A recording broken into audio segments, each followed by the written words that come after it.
Well, good afternoon, everybody, and welcome to Ellensburg, Washington, USA. Foggy morning, rain, snow, slowly but surely going away. More and more grass showing up in the backyard and outside of the geology building here at Central Washington University. But I digress. The local time is 8:48 in the morning, and we will begin our program at the top of the hour. That's 12 minutes from now. Thank you to the 237 people who are with us currently, and that's just going to continue to climb, I'm sure, as people come in. Can I say hi to a few of you? Can I make sure that we're 5 by 5? Thank you, Elaine, for reporting that. And Don. Hello from Austria. Well, hello from the United States of America. Thank you for joining us today. Elma, Washington. Oh boy, too fast. Come on back, boy. Come on back. Tucson, Arizona, good morning. Alabama, good morning. Merle is missed, I agree. Saskatoon, Canada, hello. I'm back a ways. David says, good morning from the great Northwest. Susie is in San Clemente, California. Jamestown, Springfield, Oregon, Elma, Washington, Menominee, Michigan, Mount Shasta, Sudbury, Ontario, Chiclayo, Peru. That's always Jeff. It's nice to always see you from the Southern Hemisphere, Jeff. Thank you. What are you doing down there, Jeff? Are you a local? Did you grow up there? Are you working down there? I'm just curious about you. Amy's in Edmonton, Alberta. Oh, we got a Canadian today. Our guest is a Canadian. We'll have Canadians for the next couple of shows as well. Down to live against my will, Calgary, Alberta. There's another Canadian. That's Diane or Dion or Dion. Wausau, Wisconsin. Brussels, Belgium. Oh, yeah, it's Saturday morning, so I suppose we'll have a few extra Europeans and folks on the other side of the planet or close to it. There's Derbyshire, UK.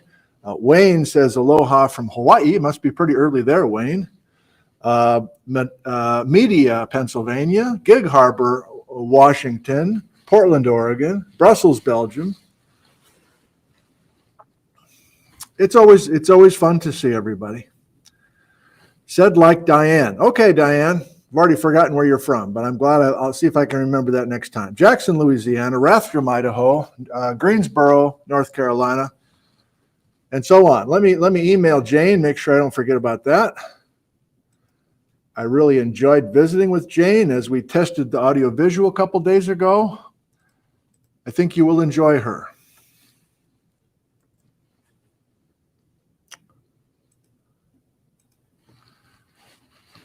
To Jane Wynne from Nicholas Zentner, Gmail account. Link for Saturday's show. And away it goes.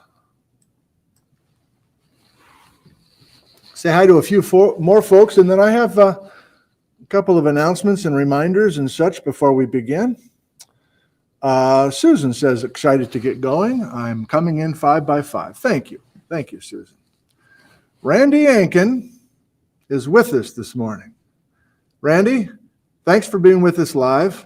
I enjoyed meeting you as well a couple days ago when we tested. Randy is let's go to it now. I think most of you know this by now, but I always feel like I need to make sure everybody knows what's going on. We are continuing with our schedule. We're working our way through the alphabet. Today is session P and Q, session Q, Wednesday, January 18th at 2 o'clock p.m. Pacific time. We'll be visiting with Randy Ankin, who is our next paleomagnetist special. Got distracted because I saw Jane's in the green room. Hi, Jane. I'm glad that worked. Thank you. You just hang tight there. I'm glad that's great. Looking great. Perfect. Double thumbs up from Jane. All right. So Randy's in the live chat, and we will get a lot from Randy as well. Remember, I'll save it for the top of the hour, but I think Randy, if you're feeling like you want to, Randy, this is just thinking out loud. If you feel like you want to add a little bit of detail to what's going on here today, I think that would be thoroughly appropriate. We don't have to wait until Wednesday with you. For instance, Basil was in the first of the two Bernie shows in the live chat, and Basil was like adding content, kind of context and answering a few questions even. So, if you just want to just lay back, totally fine, Randy, but otherwise, don't be shy in there. It's kind of really fun to have you here as well. And there'll be some overlap between Jane today and Randy on Wednesday, as you will see. For those that are not following along, yes, we are thankfully into the Paleomagnetism shows. Jane Wynne today, Randy Enkin Wednesday. A week from this morning, Karin Siglock and Mitch Mahalanek. I keep forgetting to put. Let's do it now. Do it now, boy.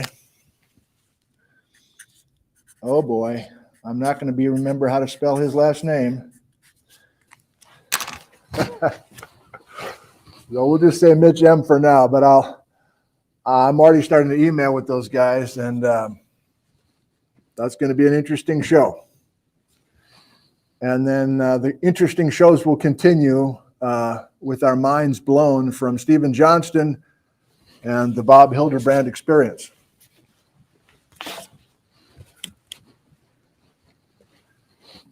Since I got you here, also happening this winter, in addition to our alphabet series here, from this room, I know it's potentially confusing, are these geology seminar talks that I am also broadcasting on this YouTube channel. And for reasons that are too complicated to explain, because it's a technology thing, I cannot post the link for a Talk Friday session ahead of time. I just need to start the broadcast 10 minutes before the top of the hour. But if you are interested and you want to make a note to yourself, because again, there won't be anything ahead of time, but a little bit before noon, this coming Friday, Darcy Snowden, who works in this building, she's a CWU, Central Washington University physics professor, who also has some geology background. She's going to be giving this talk.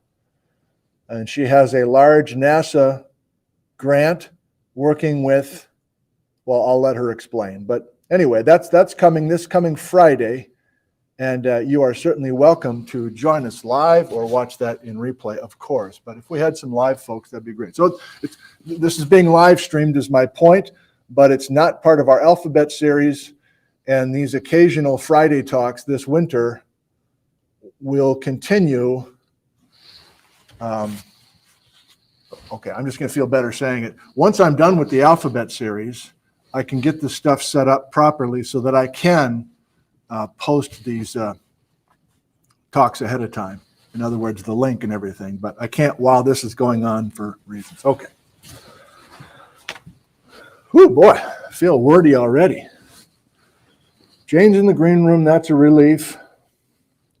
Oh, I promised Jaime I would do this. This episode, okay, take two.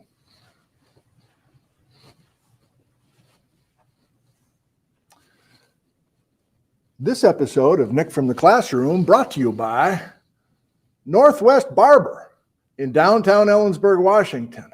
Jaime Gutierrez and Armando, his right-hand man, are down there running an excellent barber shop.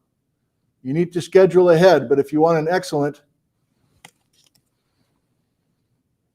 haircut in Ellensburg, they're even on Instagram. Northwest Barbers. You gotta love it. And by Indigo Yoga in beautiful downtown Ellensburg. Cherie, the owner, has many clients, many yoga classes early morning in the fog. And all the women down there go, "What's with the big guy in the leotard? I don't understand." I just try to keep my mouth shut and do my thing. Indigo Yoga in beautiful downtown Ellensburg. You've got to love it. And by Vinman's Bakery in beautiful downtown Ellensburg, Washington. You've got to love it. All right, clown show. Clown show. Got to start thinking about the show. And I only have 2 minutes left. Can I double check one more time? I'm too confident with the technology. There's a delay in the comments, but I can ask one more time. Are we okay with audio and visual? I'll try not to yell. I notice I'm a little bit extra loud with my mic when I get too excited. And that's probably going to happen again today because this is good stuff. Okay, 5x5, thank you. Give me 2 minutes to get my head right, please. And we will begin our session on Mount Tatlow, Paleomagnetism, starring P. Jane Wynne. Thank you. Hot mic.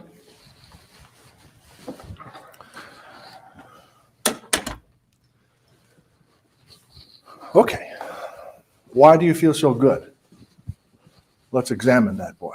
Why do you feel so good? Is it the weather? Is it the guest?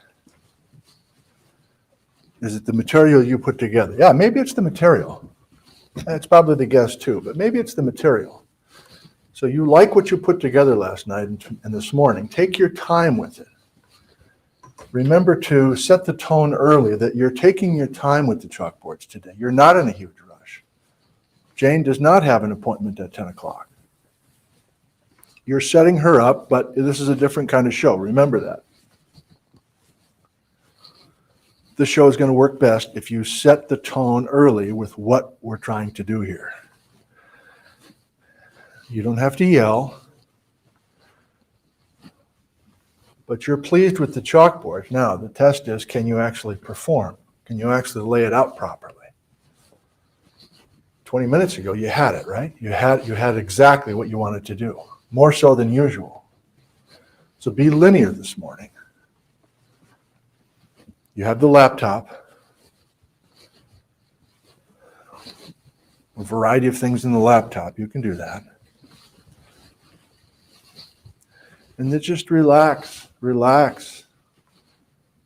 Just visit with your guest like you did the other day. That's all this is. It's just a conversation. We just want to meet her and we want to meet Ted.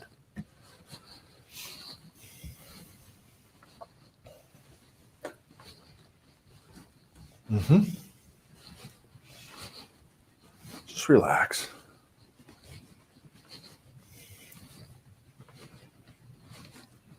You got scissors.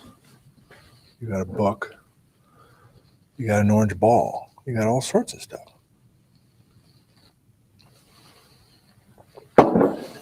Keep waking up your laptop. Okay.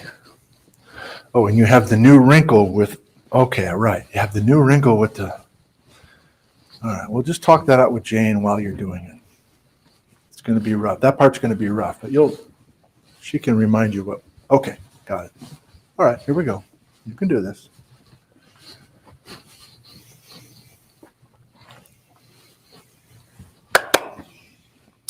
Good morning, everybody, and welcome to Ellensburg, Washington, USA. Thank you so much for joining us today, and I hope you enjoy this episode. Our guest today is Jane Wynne from Sydney, British Columbia, and she will be giving us two main things. Some stories and some detail from her experiences almost 30 years ago in the Mount Tatlow area and her paleomagnetism work that continues to be talked about. Like when I first started putting this series together and started talking to geologists, they're like, well, who are you going to have on? You have Bernie Housen on? Oh, yeah, probably. Basil? Yeah, probably. Jane Wynne? I'm like, what? Come again? Jane Wynne. You got to have Jane Wynne. I'm like, I do? I go, oh, yeah. That's one of the most important papers that is out there in this discussion. That paleomag is bulletproof with Mount Tatlow. And I'm like, oh, okay. So I emailed Jane, I don't know, 3 months ago or something, kind of, just like, are you interested in being part of this? And similar to Linda Nosen, who was our first guest back in session A, The first email reply was, I don't think so. It's been more than 20 years since I've thought about any of that stuff. You really want me to talk about that? And so then the email reply back was, you don't have to remember all the details. I'm not going to grill you. This is a Baja BC series, but it's not hand-to-hand combat. Please watch a couple of these episodes that I've done in the past and see what I'm up to, and maybe you'll be interested. And Jane said, yeah, I can do that. I'd like to be part of this, but I don't remember the gory details, and you might have to remind me of a couple of things. So the chalkboard stuff today, in part, is to just kind of give Jane some ideas and some recollections of what she was doing long ago. Now, she's being too modest. I'm sure she has a bunch of detail ready, but that's part of what I'm doing with the chalkboard. The other reason we're visiting with Jane, and the other thing that I think will come out of this show, is we will get to meet posthumously for the first time, Ted Irving.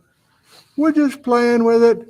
That guy, the guy that Merle would keep talking about, Merle Beck, who passed away last week. So both Merle and Ted are gone, but we're getting a chance to learn about both of those gentlemen and their significant contributions, and that's an understatement to this discussion. And by the way, I'll say it right up front. You remember our 1 to 10 scale? I think I'm up to a 9. I think I'm up to a 9.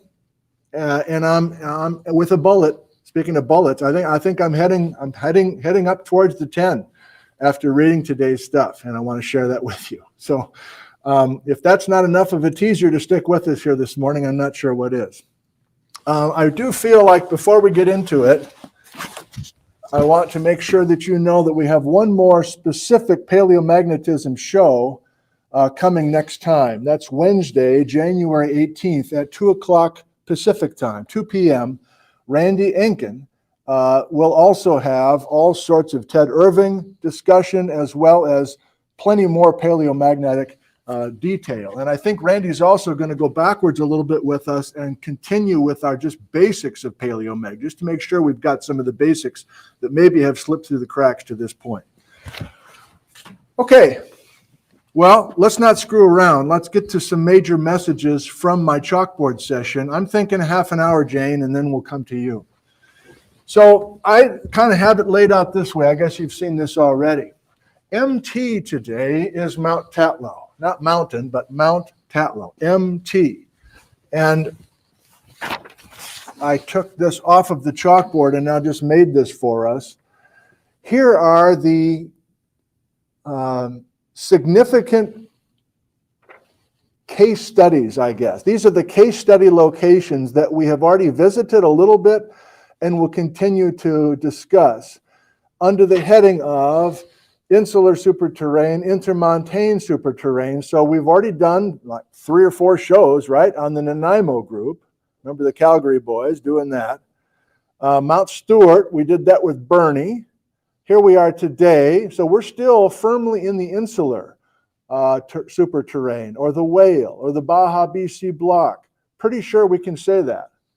Now, Churn Creek, and yes, I've double-checked. This CC is Churn Creek, and this CH is Churn Creek, both of them. I know that looks like Cache Creek, but it's not. I'm taking this directly from the brand new Bernie Hausen paper.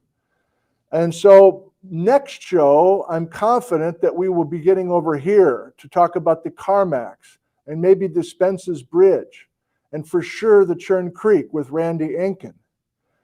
Today, a little bit possibly towards the end with Jane, we might just get a start with thinking about the Carmacks. So most of today is insular. We might veer, depending on our discussions, towards the intermontane just a little bit. Okay, so we're going to make this case today, and it's not me, it's looking at this featured paper from 1995, Jane Wynne and Ted Irving, among others, that if you do paleomag work on Mount Tatlow, and you do paleomag work on Mount Stewart Batholith, and you have multiple people doing the work, and you have cross-checks and different ways to go about this, that will be talked about today, we're going to end up with almost 3,000 kilometers north. Both of these, and I want to hit it right now before I forget, before we get muddy. As clear as possible, the Mount Stewart Batholith work of Merle and Nosen was from the Pluton itself. Mount Tatlow It's not a Pluton story.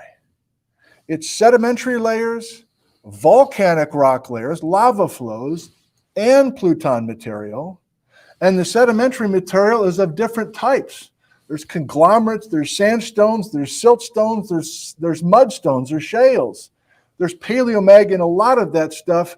So many different kinds of rocks in Mount Tatlow that are backing up or confirming this story. Or said another way, the paleomag results or conclusions from Mount Stewart-Bathurst and Mount Tatlow agree.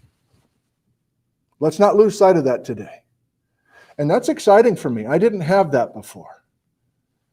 And there's also a geographic connection between Mount Stewart, Bathurst, and Mount Tatlow. I need to do that with a piece of paper and some scissors in just a second. I'm just still introducing.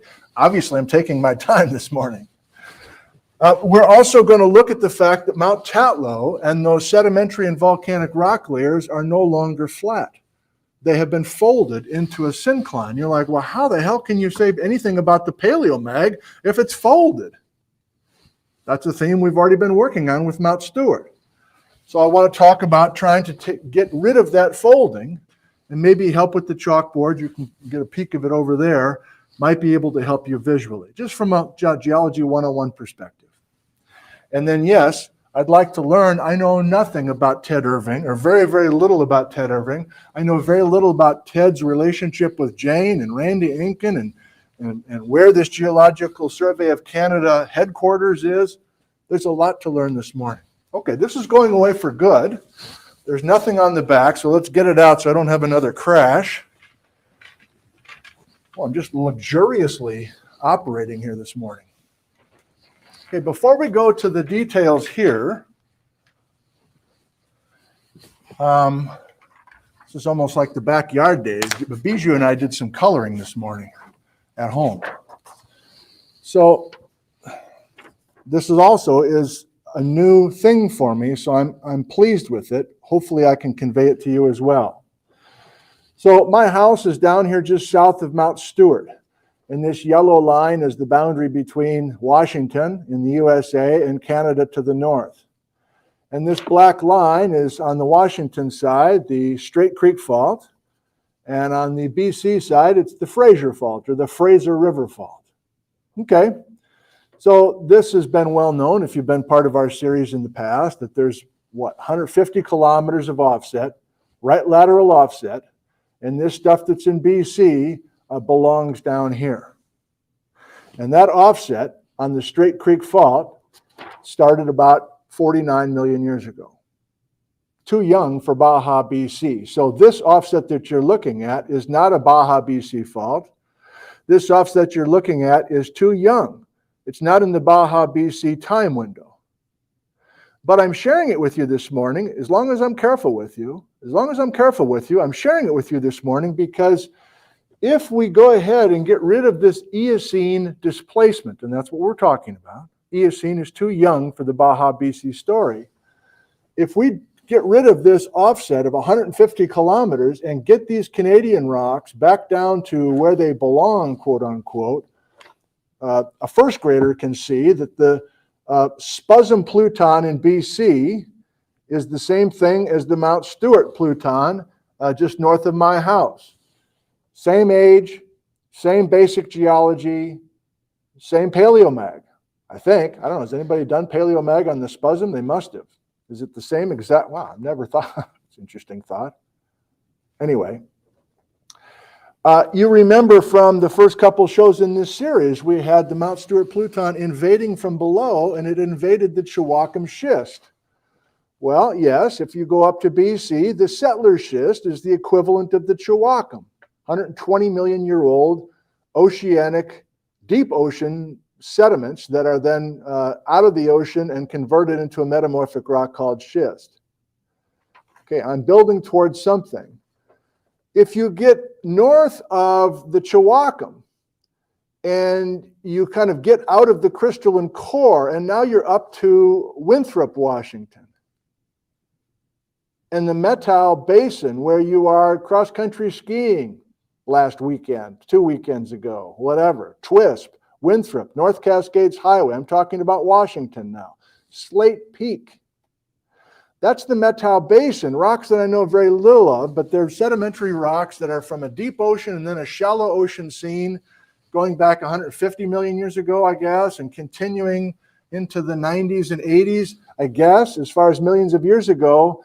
The point is, we also, if we undo this Eocene displacement, have the Tyotan, similar rocks up in BC that are correlative with the Methow rocks. Mount Tatlow is right up here, right up in this Tyotan story. So we're going to use names like Powell Creek and Silverquick, but that's all gradual, kind of lumping them together. That's part of this Tyotan Basin story. And I think this Tyotan/Methow thing might keep coming up in the next week and a half. I have some thoughts heading in that direction. So, I don't know, do you need it? I say let's get rid of the Eocene displacement. Does this feel satisfying to you?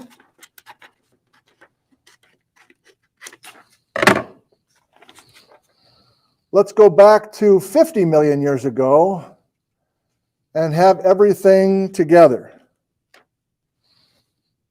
So even though we're going to Mount Tatlow today, and it's up in BC, and it's not just right across the border, it's up there a ways. If we undo this offset, we're bringing those rocks a lot closer to home, and that charges me up. Because now I can take North Cascades geology in Washington and have those narratives cross right over to these rocks that are now up in BC. Okay? Yes, we're talking about the Mount Stewart Pluton, but continuing the story to rocks that are now up in Canada. Before I forget, this book has been helpful to me, and I will continue to learn about it.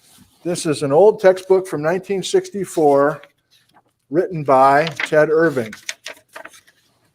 In the earliest days of plate tectonics, this guy is writing about evidence for continents being in different locations. And if you can find an old copy of this, I highly recommend it.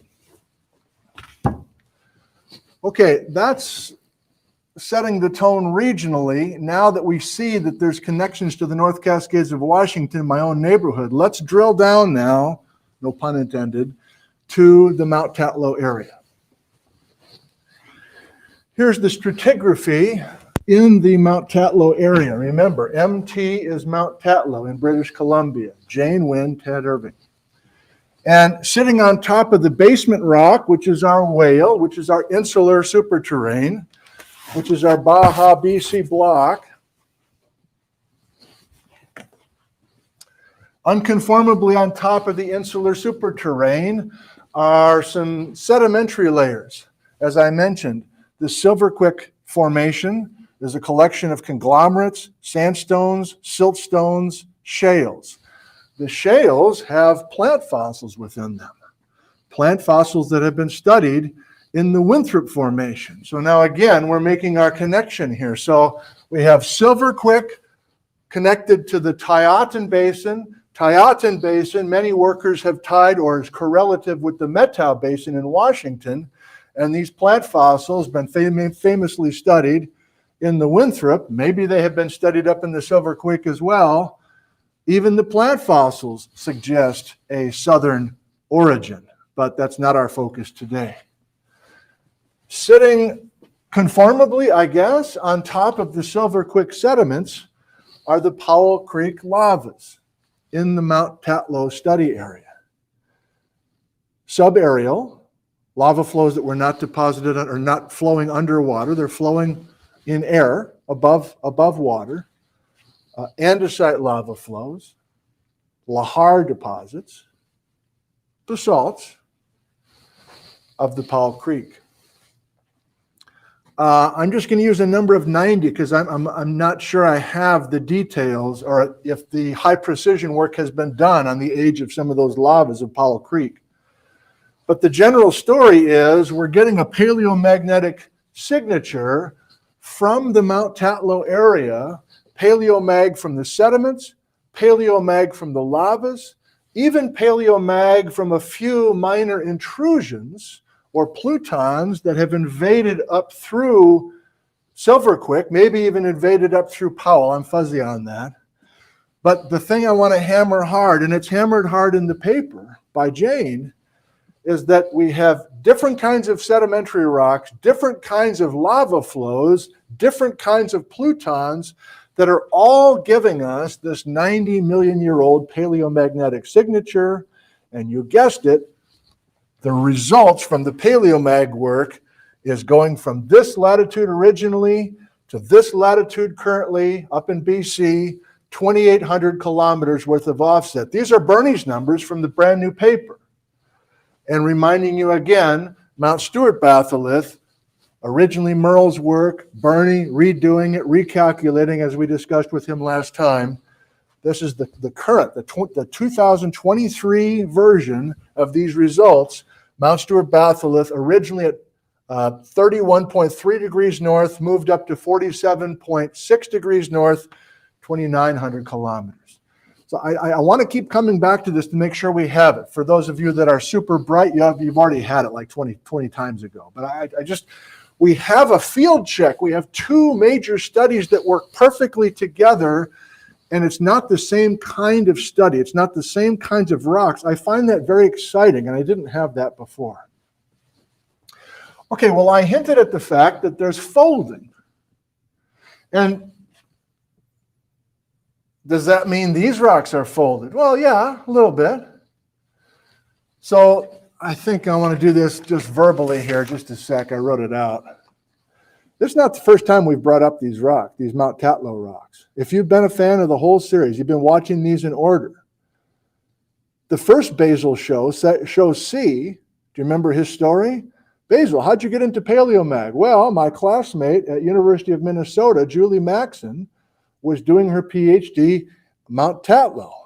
And she was collaborating with Jane Wynne, our guest today, and Ted Irving. And I was hearing, Basil's saying, I was hearing about this Paleomag work from Julie.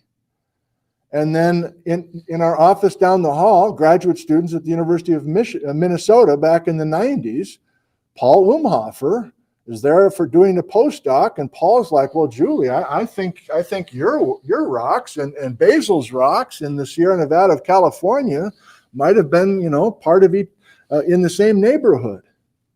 Because don't get it twisted, everybody. Don't get it twisted, everybody. Are you confused? I did this to get these rocks backdoor to each other 50 million years ago. But what am I saying now? I'm saying all of these rocks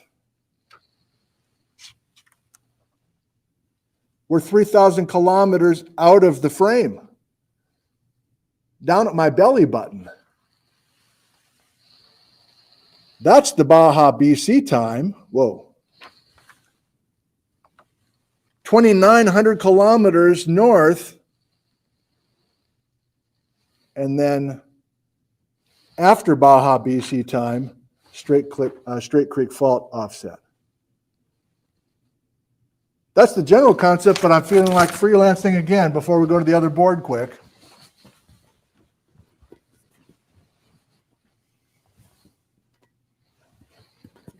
This is not the poofy ball, as Bernie called it. This is the Earth I was talking about, inclinations.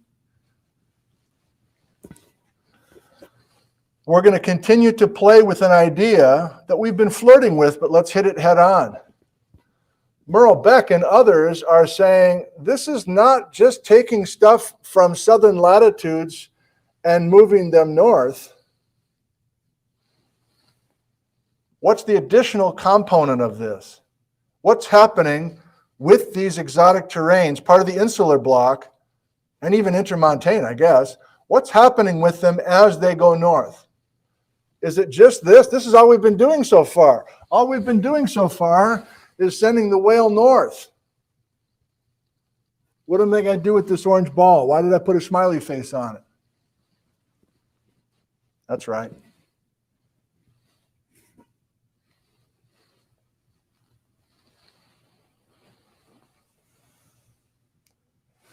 For simplicity, we're not really thinking mentally at the moment, thinking mentally, redundant, about the clockwise rotation that is happening while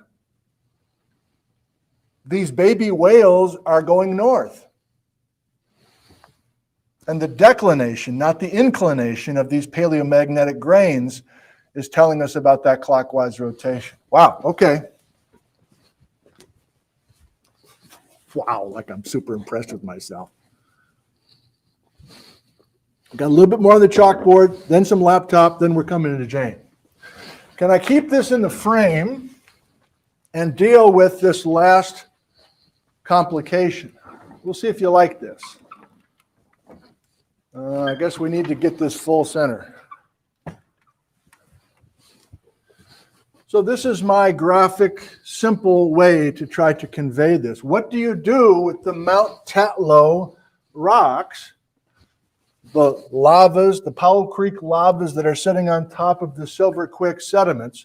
What do you do if they're clearly folded? And Bob Butler, boy, airing everything out this morning. Bob Butler, the guy who many of you have been reading his online Paleomag textbook, it's down in the course description again today, or the episode description. Bob Butler was aggressively arguing that the Mount Stuart batholith paleomagnetic data was not useful because clearly there had been some folding in the Mount Stuart area. So how can you do anything with the paleomag if there's been folding? In other words, Butler was saying we have tilt in place. We have tilt in place of this major pluton, the Mount Stuart batholith, which means that the paleomag is wrong to argue for 3,000 kilometers of northward transport. Well, all you have to do is go up to Mount Tatlow and see that folding is a major story. We don't have a pluton now. We have our lavas and our sedimentary layers. But all we need to do with this study, say Jane and Ted, is undo the folding. So yes, if you take these are the inclined grains, the ferromagnetic grains that are giving a paleomagnetic signature of these different sedimentary and volcanic rock layers in the Mount Tatlow syncline. Can you see what I'm doing? If you take all your strike and dips and do old school field geology mapping, and then you undo the folding and get these layers, restore these layers to their original position, all these funky paleomagnetic readings are going to be coherent. They're all going to say the same thing, and they do. And that's what this paper is showing us. So, another reminder that inclination is the name of the game. Studying the inclination of these ferromagnetic grains in bedrock. If those grains are steep, measured off of paleohorizontal, that means we're closer to the pole. If those are unexpectedly shallow, that argues for closer to the equator, low latitude, high latitude, closer to the equator, closer to the pole. So if you do this unfolding, we have inclinations that are shallower than expected. And what do I mean by that? Remember, we have cratonic North America with rocks from this time at this latitude that are steeper, with that cluster, chalk all over the floor. Cratonic North America and their paleomagnetic poles all clustering. Here's one example of rocks that are in BC today that don't have their magnetic pole 90 million years ago in that cluster. They're shallower than expected because those layers were not created in British Columbia. I'm getting excited now, probably too much. Let's transition, I think. Is that the last thing I wanted to do there? 90 million years ago. Right, we'll just bring it home one more time and then we'll go to the laptop. Another 10 minutes, Jane. Hope you don't mind. I don't know what the equivalent lavas are in northern Washington. I should, but I don't. And I don't know if those have been studied paleomagnetically. I'll just lob another thing out. Maybe Jane wants to talk about, or maybe Randy. using my logic here and getting these rock layers back together, shouldn't the metal sedimentary rocks have the same signature that we were just looking at? Shouldn't they be shallow? And yet anytime the metal has been brought up to this point in the series, everybody says, well, they've been remagnetized. The PMAG results from the metal rocks in northern Washington do not have this Mount Tatlow signature because they've been remagnetized. I don't even really know what that means. How can you tell they've been remagnetized? Is that just a convenient way to say the data doesn't look right? Or is there truly a process of overprinting? That's a whole nother discussion that I don't know anything about. To the laptop we go. I do need to pick it up now because we're almost 9:30. I'm just starting the laptop. Okay, so you know that you can find selected papers to read on your own, and many of you are doing so if you click on Baja BC in the upper right-hand corner of nickzentner.com. I have 5 papers waiting for you today. The featured paper is the one that we will look at carefully with Jane in just a moment. I've also included, at Jane's suggestion, a first look at a paper on the Carmax volcanics, which have come out a few times as well in this series, by Stephen Johnston, but Jane is a co-author. Randy Enkin, who's in the live chat right now, suggested that I share this, which is a paleomagnetic overview, essentially, written in 1990 by Ted and Jane, kind of a yellowed thing here. And I have not read much of it to this point, sorry. Possibly we'll get more out of this after today's visit with Jane. Here is the 1985 very short paper by Ted Irving. I assume this is before he started working with Jane, where he first coins the term Baja BC, Ted Irving's invention of coinage of the phrase. And then I wanted to include 2 more things. This right here is a 1973 paper by Merle Beck. And if you haven't heard yet, Merle Beck passed away last week. And I want to read a quick email to you that Merle wrote to Bernie a couple months ago. And Bernie said, this is Merle Beck emailing Bernie Housen, and Merle forwarded this to me, so I think it's okay for me to share. I think it's interesting. Hi, Bernie. My eyesight won't permit me to really study the new Basil and you paper, but I see that you have treated the Southern California region to some extent, but I also see that you have omitted reference to this obscure little gem. And this is the paper we're looking at from 1973 by Ron Tesser and Merle Beck, back when they were working together in the 1960s down in the Southern California batholith, now called the Peninsula Ranges batholith. Back to the email. Barney, here we provide evidence of more northward translation of Baja on Southern California that Bill Dickinson would countenance. So he sicked Butler on the trail of alternative interpretations. This later morphed into a big tectonics paper of which you no doubt are aware. This little paper, this little ditty in 1973 is particularly important to me because it provided a first glimpse of what later grew into Baja BC. Ron and I did the work well before Linda and I worked on Mount Stewart, but I was chicken to publish because it all seemed so radical. Merle Beck, I was too chicken to publish because it all seemed too radical in the 1960s. Well, he got less chicken as we got into the 1970s and the 1980s, to be sure. So that waits for you as well. Finally, just tack this on. Bernie wrote a nice 2-page obituary remembering Merle. So that's there for you to read as well. Okay, let's get to a few slides I have for you, and then we're going to use more of these slides when we talk to Jane. So there's that obituary written by Bernie. There's the paper I just referenced. Sorry, forgot I had that. So this is the fellow that we are going to hear about today, Ted Irving. And I'll save our discussion on TED until we start visiting with Jane. Yes, we're talking about the Methow area, the North Cascades, Ross Lake, Pasayten Faults, and then we're looking north. Thank you, Backcountry Gary. We're looking north up to British Columbia and a continuation of those same rocks. Yes, we've looked at this from the brand new Bernie paper. Here's the Mount Stuart batholith, magnetized at 90 million years old, and that a close cousin right there is Mount Tatlow. Our lavas, sediments, and other plutons saying the same thing. We're almost 3,000 kilometers north during Baja BC time. Also from the new Bernie paper, Mount Tatlow on the top line, Mount Stuart batholith a few lines down, paleolatitude plus or minus, translation plus or minus.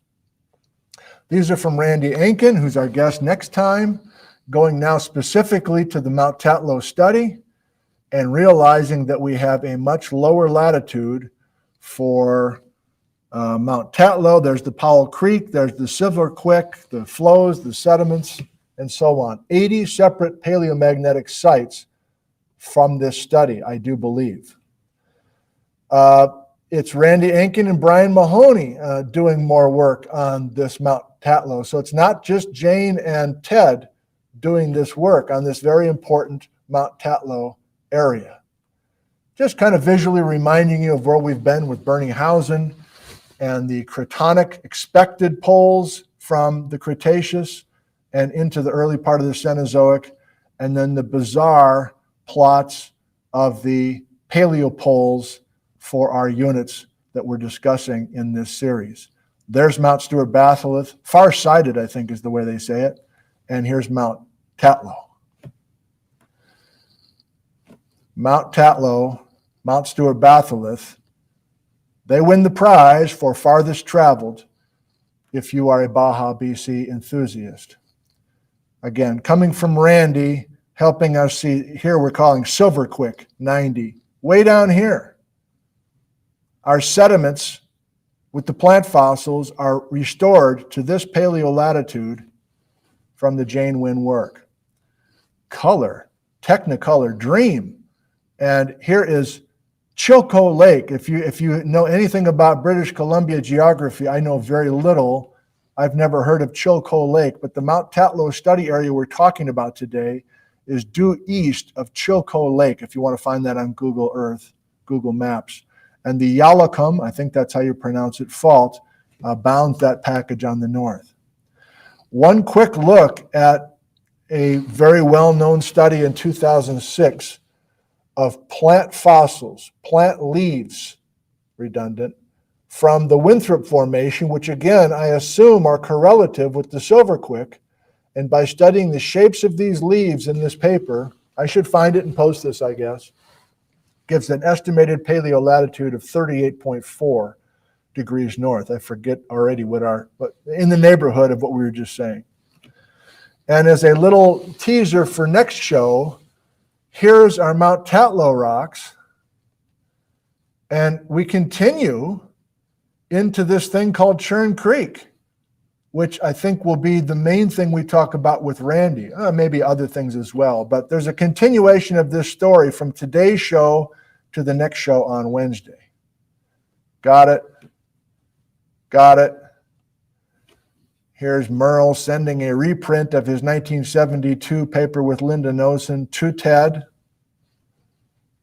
And I think that's where we go. So, Jane, I am going to size this window for our discussion. Hope that this works.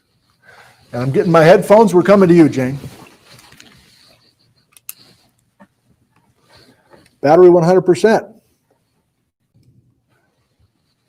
Okay, let's go up to Sydney, British Columbia, see if we can find a friend. Jane, how are you this morning? Great, thanks. I'm so pleased to be with you today. How's the audio for you on your end? I can hear you 5 by 5. 5 by 5. Look at you. Thank you for that. I just want to chat for a while, and then we'll bring in some of those potential slides on my half like we were practicing. But I don't have the backstory on you at all, Jane. Where did you grow up, and when did you discover geology? My dad was a forester, and he did field work. And his slides from his field work, it looked like a heck of a lot of fun. And then I did my undergrad at Queen's University in Kingston, and I was told in first year that if you got employed as a geologist, they paid you to go on hikes and picnics. And I thought, well, hey, sign me up. Also, it wasn't a done thing for women, and that appealed to me as well. Yes. What decade are we talking about when you were in Kingston? I graduated in 77. 77. Okay. Wow. So that recent, and that's still kind of all right. Well, we don't have to go there necessarily, but were your classes full of males? Were you one of the few females in the geology major at that time in the 70s? There were 4 of us, women, and 2 in engineering geology. So a total of 6 out of about 60. So 10%. Wow. Well, things have changed for the good in that department. I just want to, because we have brought up Queens, it always confounded Ted. He would ask me very carefully, and when you were at Queens, were they teaching you about plate tectonics? In 1977, they were not. What? No, it was eugeosyncline, myogeosyncline, thanks a lot. Yeah. Oh my, wow, what a shock. Okay, so that was an undergraduate degree. Did you then get fairly immersed in plate tectonics when you went to graduate school? Well, it's interesting because metallogeny kind of attracted me, and that's, the study of clustering of ore deposits. When I was probably in 3rd year, I did really well in paleontology, and one of the grad students says, "So I guess you're going to go into paleontology." And I said, "Well, why would you say that?" And he said, "Well, because all the girls go into paleontology." And I said, "Well, what don't they go into?" And he said, "Oh, exploration. They don't go into mineral exploration." I said, "No, I think I'm going to go into mineral exploration," which is a really poor way to define your career path, but it seemed to have been a repeat kind of experience. Yeah. Good for you. Wow, that is inspiring for sure. So I don't even know if this paper is a result of you being a student of Ted's or a co-worker of Ted's, or like, what's the setting for this 1990s work? Oh, you're making me laugh. I took one 3rd year geophysics course, and I was sick in the final exam because I was confounded by all the units. And the prof said, "Well, if you promise not to take any upper year geophysics, we'll give you a pass." And so, like promising not to take any upper level geophysics was not a problem. And so I got, graduated. I then worked for 2 years in uranium exploration in northern Saskatchewan, and then I went back to Memorial to do my master's degree. And when I was writing up my master's thesis, I was in the geology department at St. Francis Xavier University in Antigonish, Nova Scotia, teaching first-year geology labs and writing up my thesis. And Ted was doing collaborative work with my thesis advisor, Dave Strong. And Ted came to visit in Antigonish and asked Dave if he knew of anybody that had experience in the Arctic. And I had worked for one field season as a mapping senior for the Geological Survey of Canada on Baffin Island. And so Ted, went from Dave's office to my office and said, "Would you be interested in moving to British Columbia from Nova Scotia and working in the Arctic with them?" It's like, well, yeah. And it's doing what, Ted? Doing geophysics. And I just thought, oh, well, if he's fool enough to hire me, sure. Yeah. So. Well, I mean, he must have seen more than just you were experienced in the Arctic for one field season. How did he know more about you? He wouldn't have just offered that to anybody. Well, he would have spoken to Dave for sure to get some measure of my character. But I think in large part he wanted somebody that wasn't going to kill him in the Arctic. Somebody who was going to be cautious enough that, wouldn't burn down the tent. So had, just those field skills. And also, I think I'm cheerful, and I think that counted for a lot with Ted. You're careful or you're fearful? Cheerful. Cheerful. The answer is C. Okay, cheerful. Yeah. Well, wow. Yeah. Oh, wow, that's interesting. So, okay, I have to follow on that then. So it's just you and Ted up in these remote places doing, and was it Paleomag work or something else? Hey, yeah, no, it was Paleomag, and it wasn't just the two of us. We were in a field camp out of the Calgary office of the Geological Survey of Canada, and there were probably about 14 people up on Ellesmere Island and on Ellefringness Island. I guess Ellesmere Island mostly. And so we did, I did a field season with Ted, and then I did a field season on my own 2-person fly camp on Ellefringness Island, sampling Cretaceous rocks, sampling Permian rocks. And those were published in 83 and 85. I had to go back and see, yeah. So Ted convinced you to come out west to take a geophysics job, but so it was more than paleomagnetism, or geophysics is just code for paleomag? Geophysics is code for Paleomag, yeah. I worked in, Ted had a newly established lab in Sydney, British Columbia at something's called Institute of Ocean Sciences, and the geology part was called the Pacific Geoscience Center. And I was essentially running the samples, and I was his research assistant. Huh. And often we'd have contractors come in to run samples. So for me, it was a great job, because for mineral exploration, you're in the field maybe 12 out of 14 months. It's really field intensive. And I couldn't see having a family with that level of field work. And in Paleomag, it's about, it would be about 3 weeks maximum field work with a local geologist who knew the area to get the geological context right. Ted had a really great way of pillaging separate pockets of money. So we'd bring our money, and the geologists would bring their money, and we'd have enough for a helicopter, which was great. And actually, the field work with helicopter support has ruined me for backpacking. It's like, what? You want me to carry that? I don't think so. Yeah, I'm really spoiled. It's like a car with heated seats. You can't go back. Right. Well, I'm fascinated by so much of this. I can't stop. But before we get to the paper and everything, so on the East Coast, you were not doing any paleomag. What was your thesis topic back in Nova Scotia or Newfoundland or the East? Yeah, it was at Memorial University in St. John's, Newfoundland, and it was on exploration geochemistry. I had a volcanogenic massive sulfide deposit that had been severely deformed, pretty much myelinitized. Those were my fine grain volcanoclastics, no, they were myelinites. Wow. So I was looking for an alteration halo beneath the ore deposit. So that was work sponsored by Falconbridge Nickel. Yeah. Huh. So the paleomag, you're kind of learning on the job, essentially, like you show up in Sydney. Yeah. Absolutely. And something that was great is that we're only a few units, and that is what had confounded me in the introductory geophysics thing, that all those units, electrical, gravity, I just was overwhelmed by units. But in Paleomag, there's just about 3 of them, and I could master those. And Ted was a really gracious teacher.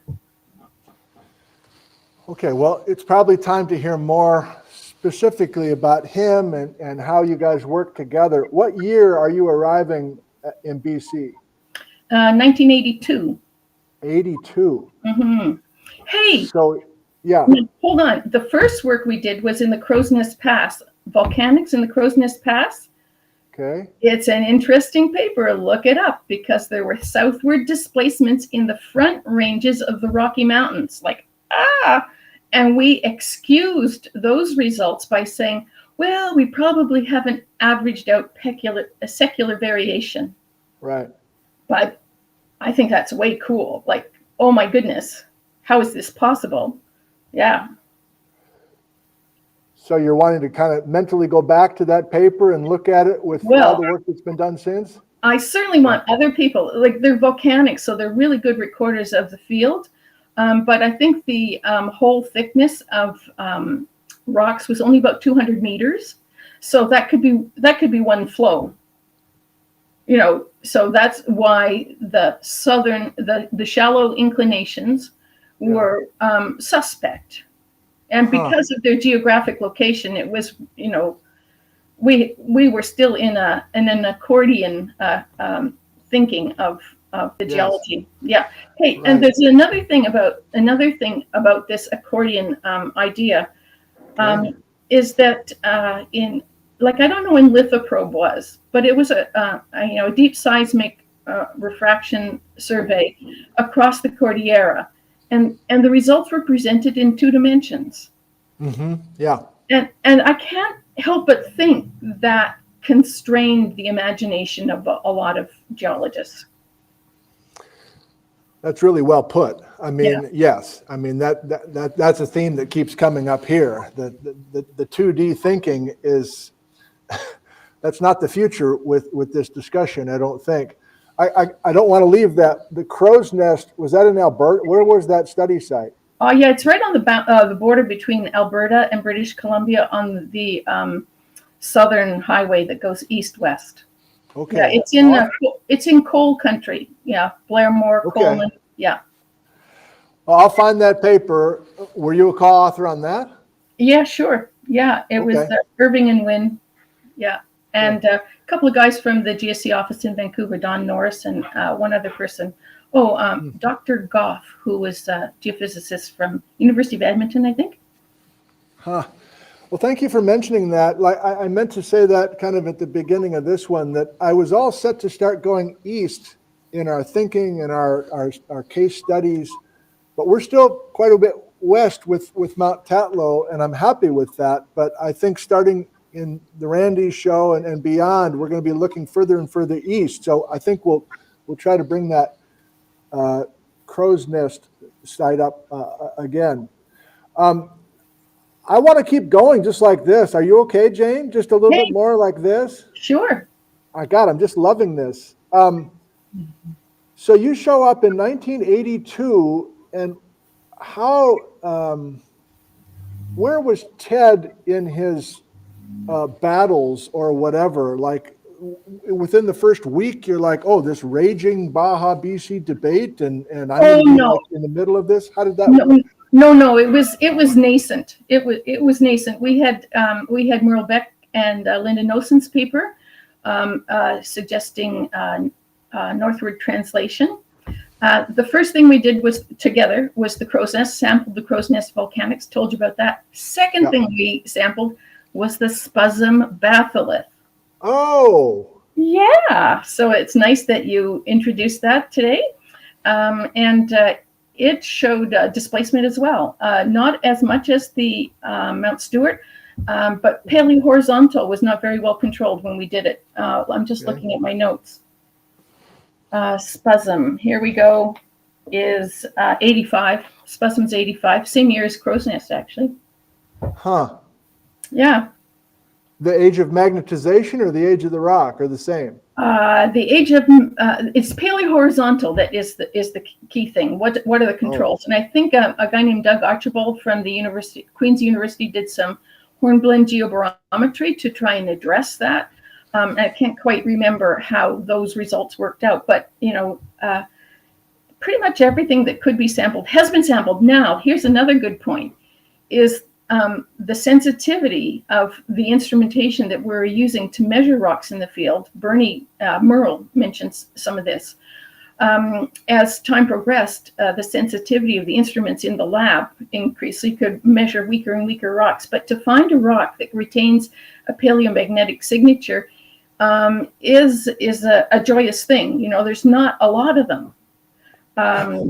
And you've got to have magnetite or hematite, and they have to be kind of stable carriers. They can't have been overprinted. And I told Randy when we were talking about coming on that I was going to hand him some things, and overprinting would be a good one to hand to Randy. Okay. Yeah.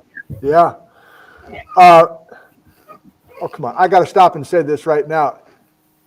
You were too modest. You were saying, I haven't been thinking about this in a long time. I'll just have a couple memories of Ted.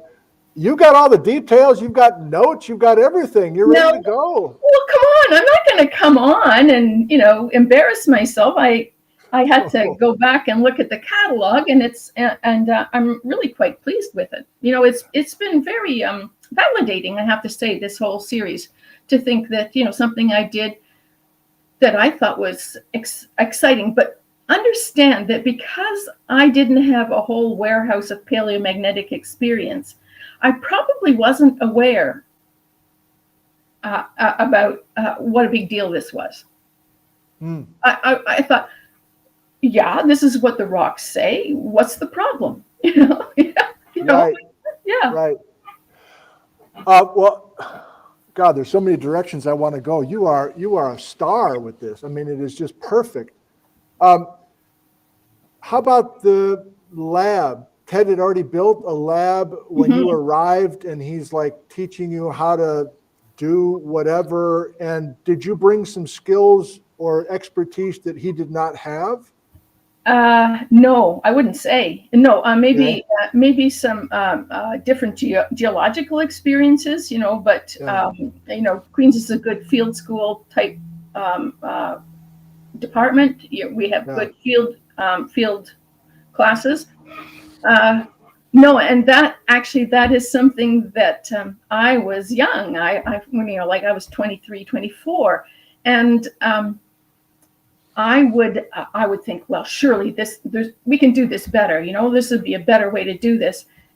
It never was. It never, like marking samples in the field or cutting them in the rock room or whatever. Any suggestion I could make was not an improvement of the techniques and the methods that Ted employed. So while I might have brought cheerfulness and some geological expertise, in the lab, I was 100% schooled by Ted.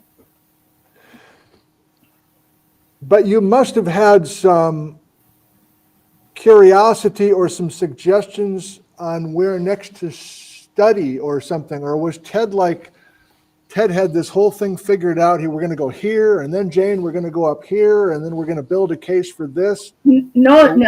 This is that's a great. I hate interviews where the person said, "Oh, that's a great question." No, you lead me to acknowledge the contribution of geologists who would say, "You have this tool, and we've got these rocks. How do we work together?" So, the Mount Tatlow work was a result of Karen Kleinspan coming to Ted saying, "I've got some rocks that look like they have a magnetic, like they look like the mineralogy suggests that they should have a magnetic memory. Could you run these rocks and see if, there's something here?" So before we did any field work, before Julie and I did field work, those two hand samples that Karen and Julie, I can't quite remember, collected, we cored them in the lab, preserving their orientation that was recorded in the field, and ran them, and they were great magnetic carriers. The magnetic signature was very clear in those rocks, and so that was the impetus to go back and do a full-scale sampling. And I have to share this because how in your life you've got certain memories that are polished and saved, and you can really revisit them with great ease. Well, there's one night. Julie and I are a two-person fly camp. We hadn't met before. We met in the field and got along famously. But there's this one night, there's a full moon. We're high up in the Alpine, no trees, nothing. And the stars are out, and it's calm, which was often, it was quite windy, and it was clear. There were no clouds, and it was just like, I am so lucky to be here. Like, this is golden, and to have be paid to do that, it's like it's like you won the lottery. Oh, You thank know you. I do. Thank you for sharing that. Yes, I just a little comment off of that. I think many of our guests are loyal to watching these, and they're obviously from different backgrounds and different countries and everything else. I think that's part of this. I think some of our folks right now see that, my God, you can really do something like this where it's satisfying intellectually, and you're out in these amazing places. You keep showing these photos of these places. Yeah, Yeah. there are and so yes, I think some of us really have those moments and allow ourselves to feel those things instead of just like, well, what are we doing tomorrow? Where are my notes? Yeah. Similarly, the work in the Arctic was a gift, because how many people get to go there? Yeah. I'm sure. So you were just talking about Julie Maxson, just to clue our viewers in. So Julie Maxson was the close friend and fellow grad student of Basil Tikoff back in the early 90s at University of Minnesota, and that's the connection here. And you got into that because I wondered if you had any things that you were wanting to do as opposed to Ted saying you're going to go here and here. So was the Mount Tatlow somehow more of an emphasis because of your connection with Julie and that work? Oh, no. It was through Karen and Ted. Okay. Karen brought the test rocks and yeah. can't think of a research project that I took on my own. It was always suggested by Ted. Yeah. Maybe some of the older rocks in the Yukon. Maybe I got wind of them and went and sampled them when I was in the Yukon doing the Carmax. Sure. Yeah. Huh. Okay. Well, before we lose the Tatlow thread, let's try this. If nothing else, just to see if it works. Remember, I was going to make myself go away and have you on one side and I'm talking to myself now. What am I doing? How did I even do this? Let's try this. And I'll just show you a few maps and figures from that Mount Tatlow paper, Jane, and we'll just see if it works. And even if we lose my audio, that's okay. When we come back, I can, I can rabbit on about the images you showed. Okay. Oh shit! It worked. Can you hear me and see me? Or no, you can't see me. Can you hear me? I can hear you. Okay. Well, let me resize. Okay, I'm encouraged now. Let me resize this. Maybe this is a good time, if you're willing, just to talk about Ted, his background, a little bit more about his personality versus yours, and how you guys got along over the years. Oh, I can't think of any confrontation between us. And in fact, my entire career, I worked for the Geological Survey of Canada. Well, I started off with Earth Physics branch with Ted, and then Earth Physics branch got swallowed by the Geological Survey, which caused him some sorrow because we had our own budget in Earth Physics branch, and the geologists in the Geological Survey had their budget, so we could, double dip really. And when we got swallowed by the Geological Survey, they could see that it was like just one budget. So that was too bad. But I forget where I was started on this. Oh, I'm throwing you a curveball because we've got this. I'm going to show his slide again. Like that, it's just. I wish I had a chance to meet him. Got a chance to meet Merle. Would have been fun to. Yeah. Visit with him about this. Well, and they had great affection between the two of them, between Merle and Ted. They had great affection and great respect. Kind of because they were believers. They were mobilist believers in a community that was not necessarily very supportive. But because I grew up in that mobilist environment, I was a 10 from day one, I'd have to say. Yeah. Do you remember Merle? I believe the results of the rocks, yeah. Yes. Do you remember Merle visiting? Bellingham's not that far away. I don't remember Merle visiting, but we went and visited Merle and Dave Ingebretson, yeah. for plate reconstructions. Do you remember Merle's lab being noticeably different than your lab? No, because there were black magnetic shielding around the furnaces. No, it was pretty similar. Okay. Yeah. All right. I keep getting sidetracked. I did want to say that in 30 years of working for the GSC, I had about 4 days where I didn't want to go to work. The rest of the time it was a general good time. Yeah. Yeah. So that's pretty lucky too.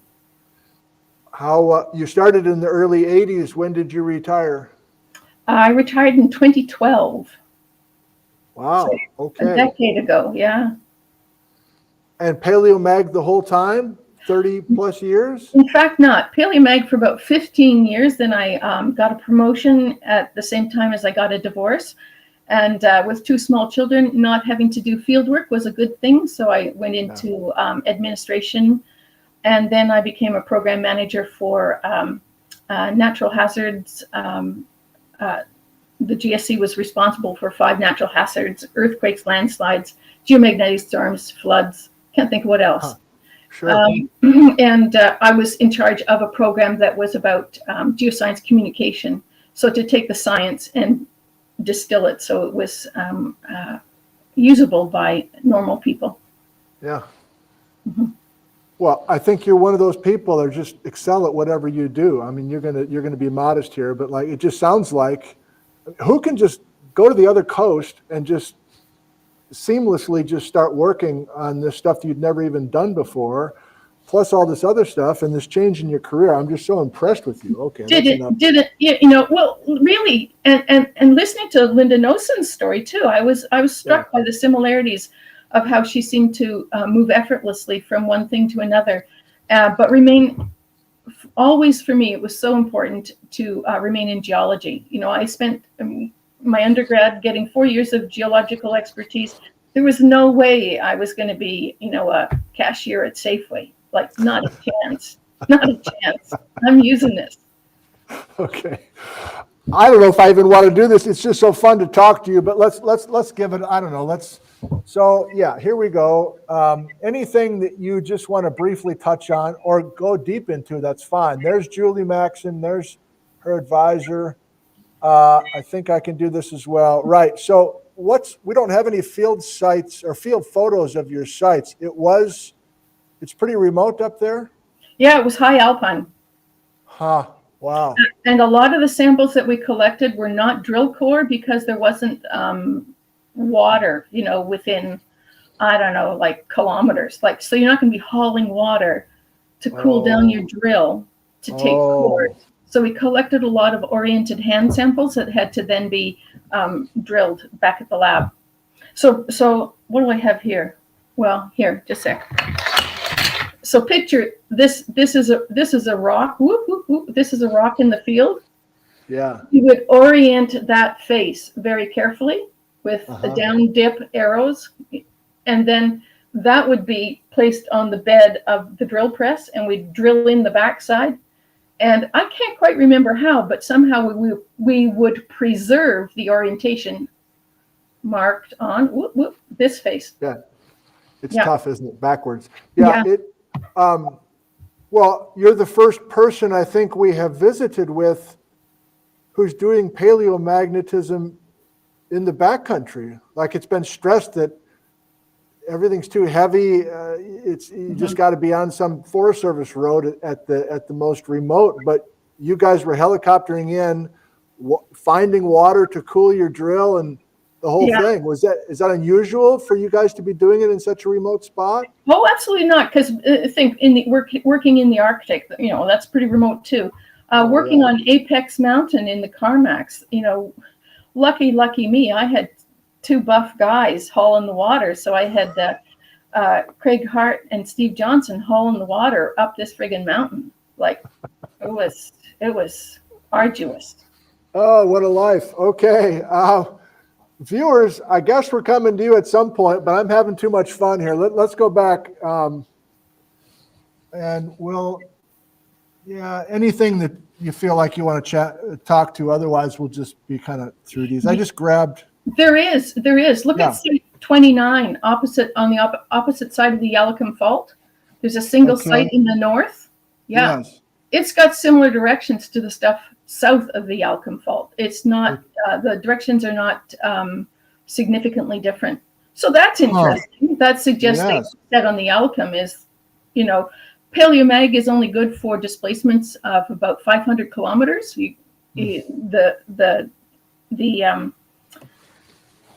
I don't know the precision or the precision of the method can't see motions that are smaller than about 500 kilometers.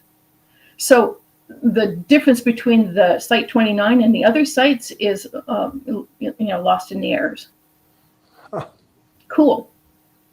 It is cool, and Churn Creek's not that far away, right? And I think that 29, I think that's I'm not sure, but I think that's Davidson Bridge. It's like on a road. So that's why we got it. Yeah. I see. Okay. Yeah, I love these. Is this these kinds of maps are in a bunch of these papers. Is that Ted's favorite approach to show this kind of graphic thing? Yeah, it is. I like it. And the paleolatitude that we calculated would be in the center of that band, and that's to show the error around that result. And it's more dense towards the center, where the paleolatitude, and it's less likely to be either on the north boundary or the south boundary of that error bar. Yeah. Very effective. I like it. And I just want to go back to Ted's paper, Wentz, British Columbia, I think it is. It's where he coins the phrase Baja BC. He's modeling that after Dave Stone's Baja Alaska, which was also to suggest that elements of Alaska came from the south. And he didn't necessarily mean that it came from Baja, California. He meant that it was from the south. These rocks indicate motion from the south. So the Baja is from the south, not a geographic reference. Just want to get that in. Thank you. I don't get much out of these, but if you feel like any of this would be helpful to us based on what I was doing on the chalkboard, by all means. No, keep going. I think I forgot which figures you wanted, so I just grabbed a few. Sorry. Yeah, keep going. Keep going. Oh, this is a good one. Okay. This is really interesting. This is using the bedding to correct for paleohorizontal. So to take the folded rocks, use the bedding, and take that bedding back to paleohorizontal. And you see the result from the north limb, section 1, and the south limb. When you undo the folding, they become coincident. And they are not coincident with the geocentric axial dipole, GAD, or the present Earth field, or the expected direction for Cretaceous rocks. They are what we call far-sighted. Now, let's look at the North Limb Section 2. Okay. North Limb Section 2. We concluded that these rocks had to have been rotated about a vertical axis by about 20 to 30 degrees. So if you stick a pin in the center of the stereo net and you just put the other end on the north limb corrected direction, you can pivot it around so it would be coincident with the other two. Do you follow what I'm saying? Yes. Yeah. So that, in the text, you'll see that we posit that limb has undergone a rotation. But it's very interesting when you look at the Mount Tatlow results. They don't show, that shows a clockwise rotation. That limb shows a clockwise rotation, which is reflected in the attitude of the bedding. You can, it's 30 degrees off the attitude of the other bedding. You don't see the clockwise rotations in the Mount Tatlow rocks that you see in many of the other mid-Cretaceous paleomag studies. So I find that interesting. Like, I don't know, has it gone all the way around the clock, or I don't know. Here, I'm gonna hold something up. Let's Good. wish us luck. Okay. Okay. Look. Those. You know what? I'm gonna hide myself. Let's try that. So this is a summary of the declination, the clockwise rotations observed in a whole bunch of Cretaceous studies. Mount Stewart right at the top. I can't think of what the other ones are, but Randy will know. But I thought that's a really nice picture. That's a really nice image to show that everybody has been rotated to the clockwise. Yeah. Except Mount Tatlow. Yeah, except Mount Tatlow. Yeah, that's odd. Yeah. All right. Well, that was fun. That was another experiment. I'm doing all sorts of new things here. This is fun. We'll burn through the rest of these images. I wonder how much more. Viewers, we're coming to you in 5 minutes. How about that? Oh, Gary Larson. Yeah, far side. Does it sound?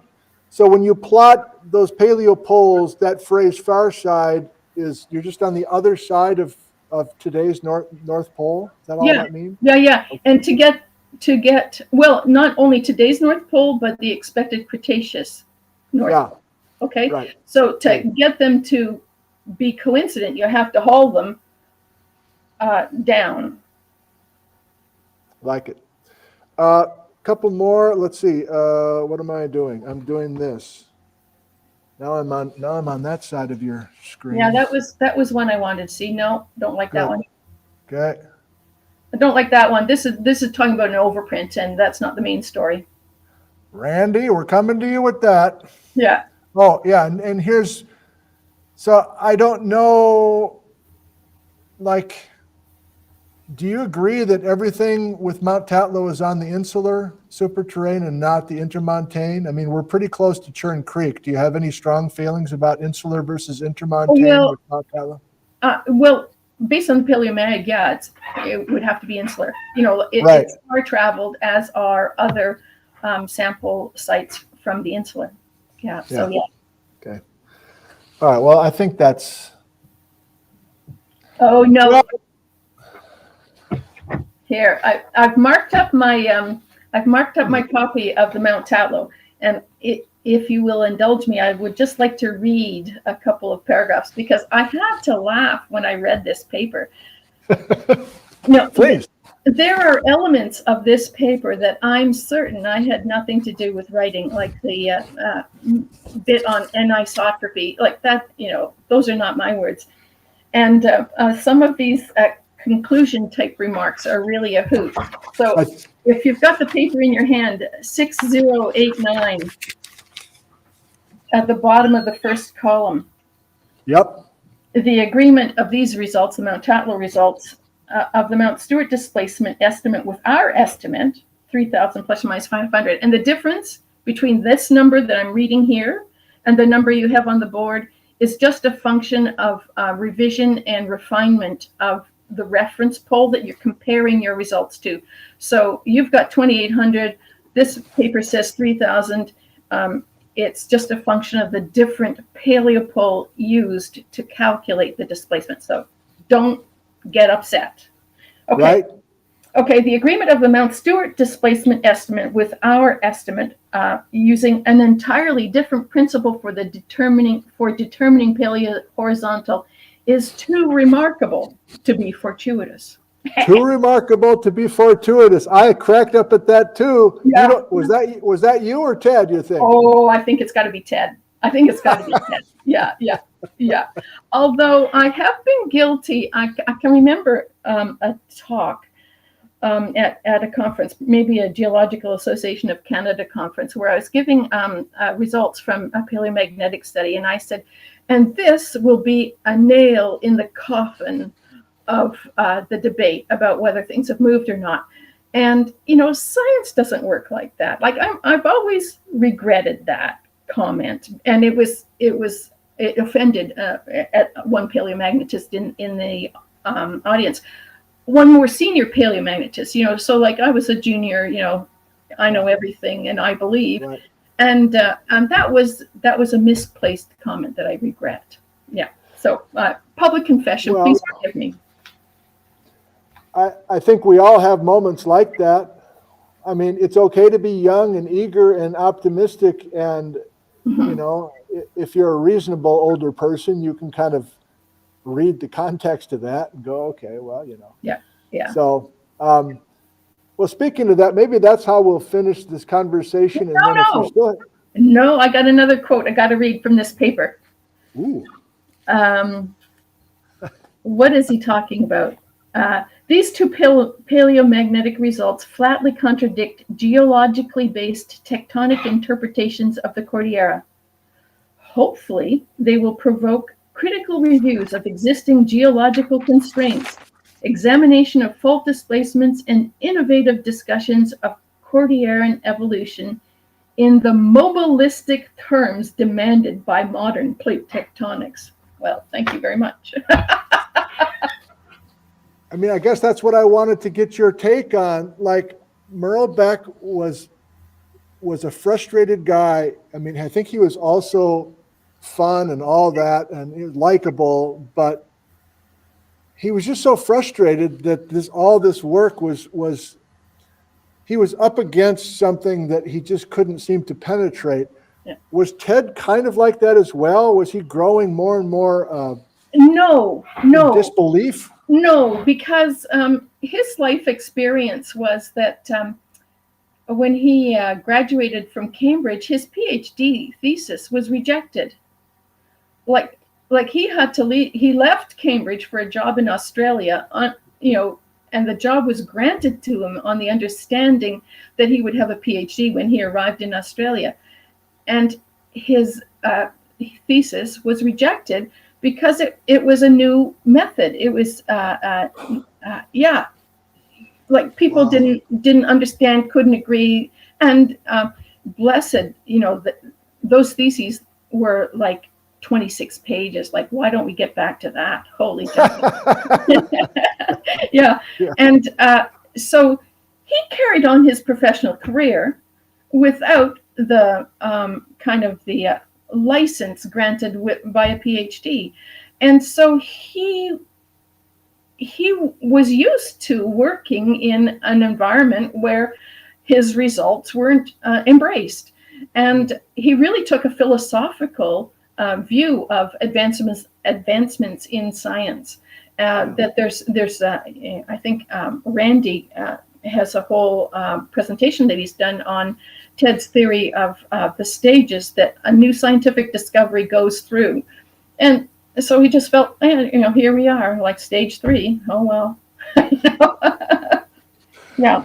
So I'm sure he was a little frustrated, but didn't consume him, I wouldn't say. Yeah, it wasn't an open thing where he's like, well, we're going to do this, Jane, now is this what we're going to do, and we'll finally shut those guys up or whatever. That was never the... No, he devoted a great deal of time to reviews of the paleo field through time. He had a huge collection of reprints, that were cataloged and bound, like a whole wall of reprints, because he came in at the beginning of the method, right? And so he tracked those papers carefully. Yeah. Viewers, we're coming to you. And while you get your uppercase ready and your question ready, what have you been doing in retirement years? I hope you're still involved somehow in teaching or something. You're just so good, Jane. Oh, well, I scored this really great gig on Fogo Island in Newfoundland. It's off the north coast of Newfoundland, north of Gander. And it's about a 45-minute ferry ride, and a woman named Zita Cobb has built a fancy hotel to get people, the Condé Nast people, to come and stay, and it costs a lot of money each night. But part of the offer is part of the whole hotel. It's a philanthropic business model where money from the hotel or profits from the hotel fund artist in residence program. There are 4 architecturally unique, newly built studios for artists to work in. And they also established a geologist in residence program. And so it's this is Paul Dean, brainchild of Paul Dean, and a guy I knew when I was doing my master's at Memorial. And I was at a conference in St. John's in 2012. Okay, so I retired on Tuesday, and on Thursday I'm at this GAC, Geological Association of Canada conference in Newfoundland. And Zita Cobb gives a talk saying, well, Paul Dean has been out on the rocks and says we've got enough interesting rocks to be of interest to lay people. And so we could offer geological tours. All we need are geologists. And I put my hand up and I said, I can start on Tuesday, because I was going to be on Fogo Island on Tuesday, because as a grad student, I'd been to Twillingate and Morton's Harbor, and Fogo is the third place mentioned in Islay That Builds the Boat, Canadian folk song called Islay That Builds the Boat, all around the circle. And I hadn't, as a graduate student, been to Fogo Island. So in my retirement, registered at the conference as a retired person, yay, I had planned vacation time on Fogo Island. So I really could have started on Tuesday. Holy cow. So I've been going every second year. It's a revenue neutral thing. I go for 4 to 6 weeks in the summer and take people, both residents and visitors, both at the inn and staying at other places, on hikes around Fogo Island, looking at fantastic rocks, like really visually interesting. But rocks that tell a story. You don't have to be a geologist to get it. When's the next time you're doing that? 2024, and that'll be a decade that I've been going to Fogo. And so I've got friends on Fogo. My last project was last year. 2022. I'm doing a YouTube video on Fogo Island geology. Yeah. You are? Yeah. Oh my gosh. Okay. I'm just having a blast. Viewers, I'm looking for some uppercase, and I'm going to scroll back and just look for whatever I can find. And of course, Jane, you can pass to Randy or handle whatever comes your way. I told Nick that I had my I don't know really well polished. Hey, and at this little interval, may I show you my T-shirt? Please, yes. Okay, so here, see, look. Ooh. Oh, trilobite collection. Oh, look at that. Beautiful. Aren't they great? And that's work by an artist in Newfoundland called Christine Koch, Koch. Married to a guy I went to university with, did my master's with. And these are all Cambrian, probably Canberra Ore Division trilobites from Newfoundland. And they're like not an artist impression. They are her doing her artwork using real trilobites. So it's my all-time favorite shirt. So especially for today. You've brought everything. You've brought props, quotes, T-shirts, the whole. You're fully formed here. Saber, yeah. It's a multimedia presentation. I won't sing. Hey, it's early. When can we look for that YouTube video? By the way, was it already filmed? Oh yeah. It's in the can. It's in editing. I've got a friend on Fogo Island who's an artist who is doing the editing, and I've supplied her with accordion music by a 14-year-old student on Fogo Island whose CD I bought in about 2016. She was 14 in 2016. Yeah, so it's going to be a lot of fun. Well, when that becomes available on YouTube, I'll put that link with this with this show. I'd love to get people to see that. Okay, go ahead. I'm down to live. I'm looking for anything here. Okay. Toughen Up Fluffy asks, how do you account for hysteresis in the Paleomag? Well, Randy will be able to help you with that. Hysteresis. There you go. I can pronounce the word hysteresis. Yeah. You can do better than I can there. What does that even mean? Not sure. What is hysteresis? Okay. Yeah, I'm not sure. All right. It's a like a geomagnetic property. Okay. Yeah, and it's got something to do with the demagnetization, but I would have to read up on it. Okay. Richard asks, the batholith was unfolded to get correct measurements. Are there obvious cracks in the rock? I think he's talking about Stewart. I guess so. Do you remember, did you do the work on the plutons up in the Mount Tatlow area as well? Oh yeah, absolutely, yeah. Mm-hmm. And they are younger. They're quite young. They're quite a bit younger. Well, they cut across the the stratigraphy. So yeah, they're younger. And yet they have the same paleomagnetic signature than all the rest of those rocks. No, they don't. No. Oh no, they've got a younger magnetization. I don't think they're included in the average. I think just the lavas and the sediments are included in the average that we get the shallow inclination from. Okay, thank you. Saber asks, how do you sort out clockwise rotation, folding, and faulting from the paleomag latitude? You can either address that generally or I guess you're taking declinations each time you look at a reading and looking at. Absolutely. Yeah, sure. Yeah. Every sample that is demagnetized, you do some analysis of the straight line segment of that demagnetization. And from that, you get a declination and an inclination. And in the Mount Tatlow paper, you'll notice that relative to present horizontal, so the direction in its folded position is in the upper hemisphere.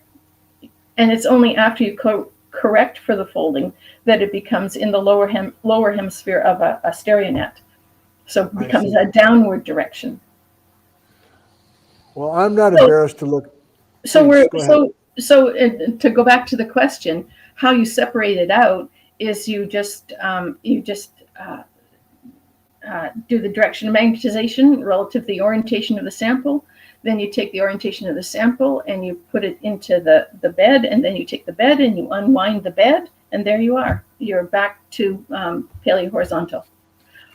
So faulting doesn't much affect paleomagnetism because we're in a single fault block, and so the directions obtained from that sequence of stratigraphy is compared just within that block. That's why the north limb section 2, you can tell that it's rotated. Like if you just took all the results, regardless of where they came from in the field area, and threw them into a pile, you would get an average that would be very close to what we got. But when you separate the sediments from the volcanics and say, oh, they give the same direction, that's good. And then you separate the individual sections and do an average for that section and that section, it's plain as the nose on your face that section has been rotated. Huh. I guess this is the first time we've thought about paleomagnetic signatures in sedimentary rocks. And that might be a surprise to some of our viewers. You can even do this with sedimentary layers. Are there, in the field, when you're saying, is it a different method of collecting if you're in a sedimentary layer versus a volcanic rock layer? It's the same drilling, same labeling and everything? Yeah, absolutely the same. Yeah, the method is the same. And the sediments, if you had a beautiful, clean, white arenite sandstone, you're not going to get a paleomag result from that. Right. So you look at the rock and you see kind of red staining, and you go, ooh, so there could be some hematite in this rock, or magnetite, detrital magnetite. And these are sediments that are beneath volcanics, so you wouldn't get the magnetite from the volcanic sea. But anyway. Right. Well, I mean, that brings up, again, I just keep hearing phrases, especially from geologists that I know who are not into the paleomag stuff. They say, well, obviously that thing was folded, so that's a problem. And then today we're realizing you can do a fold test, I guess, to get rid of the folding. It's not a problem, it's a strength. Able to have different attitudes that you can bring back into paleohorizontal. Imagine if you had folded rocks and both limbs gave the same direction. Well, clearly the magnetization is after the folding, right? Right. So Right. this is one of the major tests. It's called a fold test that demonstrates that the magnetization is probably primary. It's not a problem, it's a strength. I like Oh, that. yeah. Oh, absolutely. And so with sedimentary layers, compaction keeps coming up. Like, Yeah. is that real? Like, is that what it sounds like? Things are like under the weight of the sediments, the Sure. original Yeah, inclination sure. has And changed? think if you've got a pen like this, it's a linear mineral in the sediments, and it's compacted. It's going to go shallow, right? It's not going to get steeper. Yeah. Okay, so that is a problem. But hey, we collected a whole bunch on the Mount Tatlow. We collected a whole bunch of concretions where the bedding is draped around the concretion, indicating it was protected immune from compaction.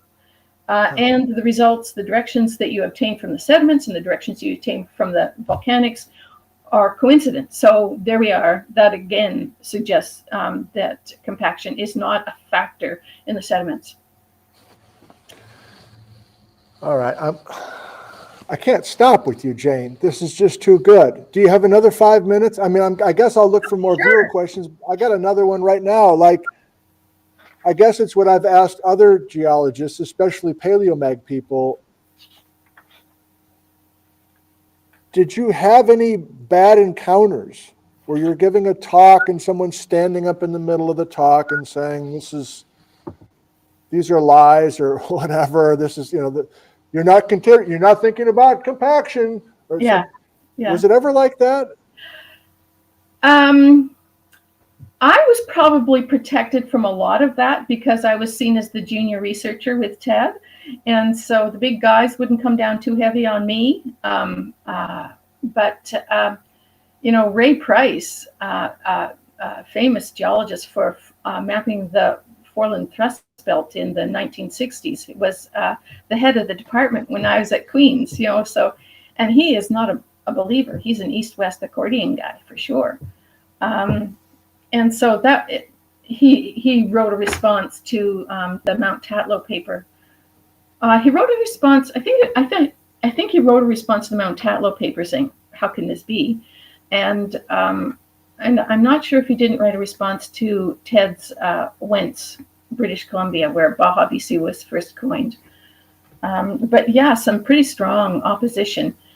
And I think in conversations, there were things called snorkel around the lithoprobe program. There were annual meetings of the Cordillera and Roundup in Canada, and a snorkel, like small mini conferences where there'd be about 60 or 70 people. I would give a paper there. And you did, from time to time, feel a bit bullied, I have to say, yeah.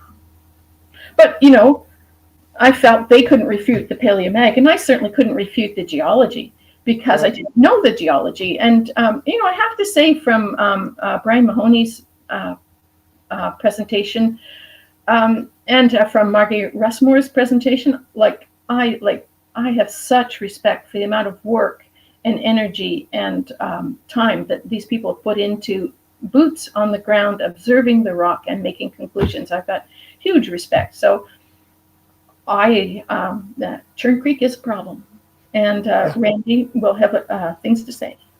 Yeah. Now, I just got one more thing to read. Good. Reading this Tatlow paper, coming back to it, I don't know, 25 years later, and the things, the wording that made me laugh. So we hold our mouth every different way possible to explain these results. 25-kilometer paleo slope where the beds were laid down at an angle of 20 degrees and magnetized. So by correcting those rocks, we have overshadowed the results because what if they were magnetized when they were in a deposition slope? Yeah, oh, come on, that's not possible. Anyway, because we rule, so this is on page 6085, because we can rule out compaction, grain alignment during lava flow, high initial paleoslope, tilting prior to magnetization, and gross perturbations of the paleofield as explanations of the observed shallow inclinations, we conclude that the pre-folding magnetization observed in Silver Creek and Powell Creek strata provide an accurate record of the inclination of the paleofield and hence the latitude in early Cretaceous time. So no matter, so no matter how you hold your mouth, the result stands. Deal with it. Yeah. Well, I can't add anything to that, and I'll try to find two more questions, but like this is like one of the best episodes we've had. Come on. I mean, Pod GeoSure says geophysical data can be reinterpreted with newer methods. How can the fixists completely ignore a data set that can be reproduced or replicated by different methods? You're saying the methods in the paleomag world have not really changed. Like No. You can't anticipate a whole new set of techniques to go in and redo the paleomag somehow. This is No, they've only become more sensitive and more greater precision. Yeah. Matena asks, is it known what the source of the sediments in the Mount Tatlow area are? And does that matter to? Is that important? I know that Julie and Karen had discerned a source direction, current flow direction, because a lot of these are fluvial deposits, and it says in the paper, what it is, so that implies a certain slope of deposition. You got a river, it's got to go downhill, but that's 1 or 2 degrees in slope, and it's in the wrong. The paleocurrent directions are in the wrong sense to explain the shallow inclinations. I'd have to go back to the paper to explain that more clearly. And I don't know if this question is overprinting or not. I know we're putting that off for Randy, but David asks, why haven't the Mount Tatlow sediments been remagnetized like those in the Methow? Is that what you mean by overprinting? Remagnetization? Is that the same thing? Yeah. So you would get remagnetization. Like a lot of these rocks are very close to the Chilcotin basalts, which are quite young. And so the heat from those, the heat and the fluids from those could produce overprints. But photomicrographs are polished sections of the sedimentary and the igneous rocks suggest there's been no wholesale alteration. There are some sites high in the section at the core of the syncline that were, I don't know if overprinted, but altered. Certainly the rocks were altered. And those may be sites that we did not use in the summary direction. Okay. So an intrusion of a batholith, an intrusion of a dike through these rocks, you would have overprinting of the sediments that are very proximal to the batholith or the dike. Yeah. Makes sense. That's why we sample everything, and we sample from far away from the heat source up to the heat source to demonstrate that the rocks far away were not overprinted. So am I understanding correctly that a number of people talk about your study as like the most reliable bulletproof paleomag study in all the Cordillera because of the variety of the rock types that are all agreeing? Yes. And the folding business as well. That's what makes this such a strong study. Yeah, and some of the demagnetization curves indicate that it's in thermal demagnetization there's a sharp shoulder right at the unblocking temperature of magnetite. Like they're nice clean curves. A lot of the curves that you showed there, I didn't like them. They look kind of ratty to me, so I didn't want to talk about them. And they may be from the overprinted rocks. I don't know. There was something else I wanted to say, but I forget what it was. Okay. Last question, and then I think we have to be done, but I want to go for another hour. And this, I think, will be a springboard to our next show. Robert asks, is there still a lot of disagreement in the paleomagnetic community on the Baja BC evidence? No. No. I would say no. Well, isn't Randy a little more conservative with some of these displacements and translation numbers versus you? We'll have to tune in next week. Perfect.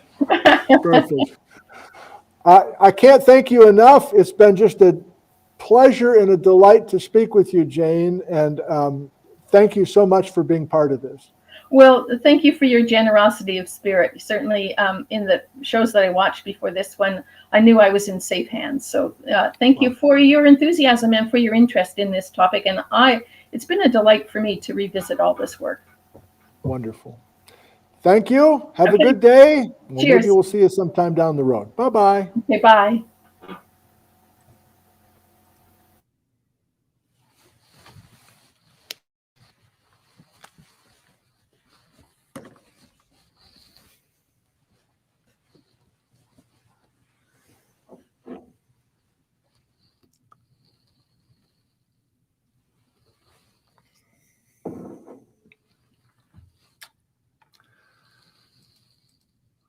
That was Jane Wynne.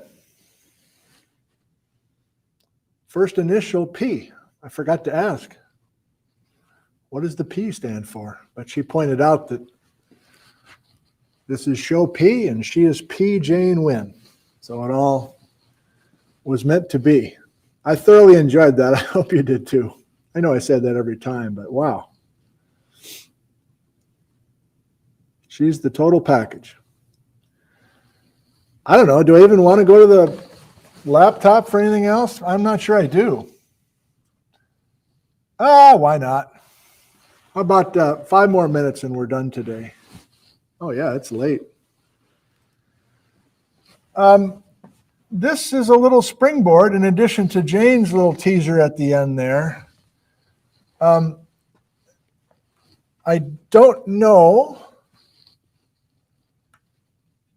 I don't know what's going on here, number one. I'm attracted to this. And maybe I can even get myself out of here for a second. I don't know, maybe you can still hear me. So I don't know if this is okay. So maybe these last few minutes are getting a head start on our visit with Randy Enkin, which I'm also extremely excited about after meeting him the other day. And I want to look at a couple of things that I think are from Randy's world, and we will just practice looking at a couple things, and maybe Randy will see that I'm struggling with a couple of things that he's laying out here. So let's go to it. I don't know. I worry if you can hear me. If I you should be able to hear me. Hang on. So I don't know, but I'm thinking maybe this is a Randy Enkin special, and he has a number of these plots in many of his papers. Down here along the bottom, what do I think I see? Well, this barcode thing is the magnetic reversals, right? Magnetic reversals. Here's that Cretaceous still stand, which is mysterious to everybody. So black, white, black, white, black, white. Normal, reverse, normal, reverse, normal, reverse. Okay? Here's Mount Tatlow. Now, Randy, I'm confused. I thought from Jane's work that Mount Tatlow must be on the insular terrain if we're talking about almost 3,000 kilometers of offset. But you have, well, first of all, is this Randy's figure? I guess we should start with that. But if it is, I'm confused why Mount Tatlow is put on the intermontane instead of the insular. Okay. Then this is latitude, 30 degrees north up to 70 degrees north. Here's time going from old, 160 million years ago until 40. I guess this is the latitude of North America as determined by Paleomag? Or like, is this the, so this is embarrassing, but I'm just going to proceed. Is this, everyone agrees using Paleomag in the oceans that North America as a whole was as far north as it was able to get 137 million years ago, and then it's kind of maintaining its latitude more or less. That's what Bernie was talking about. And then starting, am I reading this correctly? Like about 65 million years ago, North America starts drifting south, as it is still a little bit today. There's total chance I'm reading this wrong. I guess I'm guessing these are fossils. Like, are these the Yabina fossils? I don't know what that is. That looks like a zircon to me, but I'm not sure. Here's fossil evidence. Anyway, what I'm leading to is we're entering Randy Enkin's world now, late in this Jane Wynne show, and this color is intermontane, and I think Randy has intermontane. Do you remember the Brian Mahoney, Paul Link show? Intermontane heading south and then going back north. But Mahoney, I thought, was saying that insular and intermontane are joined together and they are both going south. Well, that's not what this plot shows. It's showing insular for the first time 90 million years ago when we do the magnetization of Jane's work. And then here's, I guess, only 900 kilometers of northward motion. Anyway, North America at 155 and today. All right, well, we're definitely learning together. And if I get myself back on here, Jane, notice who the second author is here, Jane Wynne, P. Jane Wynne. And here's our first thought about the Carmax. It's come up a few times. Clearly, this is another focal study. But if I go back to this, and I find this, the next episode with Randy Enkin will be looking at the Carmax, which everyone agrees is intermontane, I think, and Churn Creek, which it's come up a number of times. There's elements of Churn Creek on insular. There's elements of Churn Creek on intermontane. Some say it straddles the boundary. Some say Churn Creek does not. But anyway, the point is just to look very quickly at Carmax. Now here's Jane mentioning she's doing some field work up in Carmax land. I don't even really know where I'm talking about now. You probably do. But out of all of our kind of case studies, maybe the Carmax is going to be the most important of all. Figures from a Stephen Johnston paper, and Stephen Johnston will be a guest as well. We're up in the Yukon now, everybody. We're up in the frickin' Yukon. Whitehorse and the Denali Fault and Dawson and the Tintina. And in case you've never heard this Stephen Johnston paper, co-authored by Jane Wynne, our guest today, is a thought that possibly the Carmax flood basalts 70 million years ago were fed by our old friend, the Yellowstone hotspot. And these kinds of maps look familiar, don't they? They look familiar from our discussion of Silesia 56 million years ago, Silesia accreting 49 million years ago and slipping beneath North America. Here's Stephen Johnson and Jane Wynne and others saying, how about the Yellowstone mantle plume is active in the Pacific 70 million years ago and making flood basalts that are now up in the Yukon.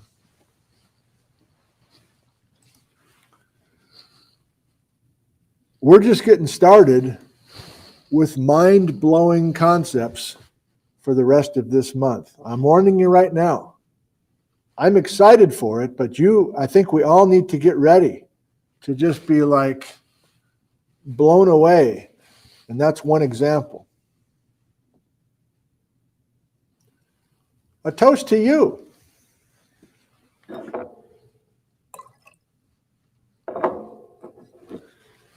Is this a record? It's almost 11 o'clock. Is this one of the longest episodes ever? If so, I just had a hell of a good time this morning. Here's to you for joining this extra long episode. Here's to your health.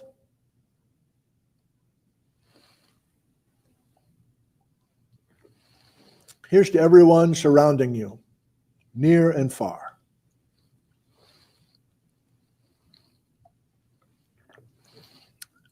Here's to Jane Wynne. Thank you for joining us today, Jane. Really enjoyed it. Why not? Here's to Randy Ankin, who will continue the story and take also the stories in a different direction. And there's plenty of overlap between Ted Irving, Jane Wynne, and Randy Ankin. So Wednesday's show is a must for you if you enjoyed today. Thanks, Randy, for joining the series.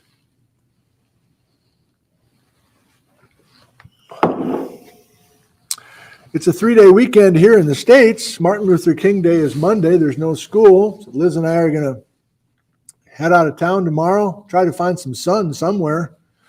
We were going to try to cross-country ski, but it's rain even up in the mountains, so I guess we've given up on that. But who knows? We may go to the big city, or we may just head out in the desert and try to get out of some fog and some snow and just get some walking in.